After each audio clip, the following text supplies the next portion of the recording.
Hello everyone, today I bring you to Santo da Serra. Santo da Serra is a settlement on the mountains above Santa Cruz Machico. It's actually divided between Santa Cruz and Machico counties. Santo da Serra is well known for hosting a Sunday farmers market on Sunday morning, and it's also one of those places where it's very peaceful. You can get to Santo da Serra by any means of land-based transport.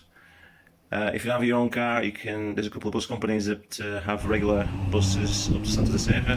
One of them being Holidaytour, that's on the yellow, grey and white buses.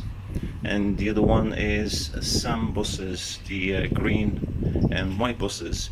For SAM buses, it's number 20 that comes up to Santo da Serra, but it takes a longer route as it goes past Santa Cruz Machico before it reaches Santo da Serra.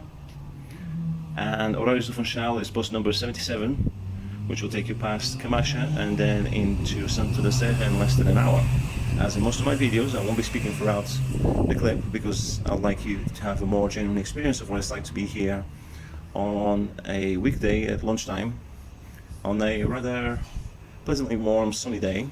Please consider supporting the channel by liking the video, sharing it and perhaps subscribing. And that's all for now. I hope you guys enjoy and all the best.